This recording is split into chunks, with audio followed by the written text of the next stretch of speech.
ഓം ശ്രീ ഗുരുഭ്യോ നമ. ജീവിതത്തിൽ ചിട്ടയുടെയും സാധനയുടെയും കാര്യം അമ്മ സംസാരിക്കുകയായിരുന്നു. അത് കേട്ട് ഒരു മകൻ പറഞ്ഞു, അമ്മേ, എൻ്റെ ജീവിതം, പ്രവൃത്തി, ആഹാര രീതി ഇതൊന്നും ഈശ്വരനെ സേവിക്കാൻ പറ്റിയതല്ല. ഇതൊക്കെ മാറ്റിയെടുത്തിട്ട് ഞാൻ ആരംഭിക്കാം അമ്മേ. കരുണയോടെ അമ്മ അരുളി, മക്കളെ, അങ്ങനെയല്ല ചിന്തിക്കേണ്ടത്. ആശുപത്രി രോഗികൾക്കുള്ളതാണ്. രോഗം മാറിയിട്ട് ഡോക്ടറെ കാണാം എന്ന് പറയുന്നത് പോലെയാണ് ചിന്തകൾ നന്നായിട്ട് പ്രാർത്ഥിക്കാമെന്ന് പറയുന്നത്. തിരയടങ്ങിയിട്ട് കടലിൽ കുളിക്കാം എന്ന് കരുതുന്നതും അങ്ങനെ തന്നെയാണ്. ഈശ്വരനെ ആശ്രയിക്കാൻ കാലവും ദേശവും നോക്കണ്ട മക്കളെ. എപ്പോഴും ഈശ്വരൻ കൂടെയുണ്ട്. ഒരു ചൂട് വച്ചാൽ ഭഗവാൻ 100 ചൂട് മക്കളുടെ അടുത്തേക്ക് വരും.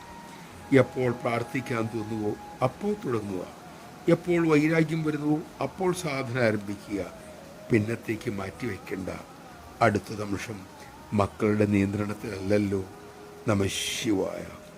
എപ്പോഴുമുള്ള കരുണാമയിയായ അമ്മയെ സദാ ആശ്രയിക്കാനും അവിടുത്തെ വാക്കുകൾ സ്വീകരിക്കാനും ശീലിക്കാനും നമുക്ക് കഴിയട്ടെ. അതിനുള്ള വിവേകത്തിനായി, ശക്തിക്കായി നമുക്ക് അമ്മയോട് തന്നെ പ്രാർത്ഥിക്കാം.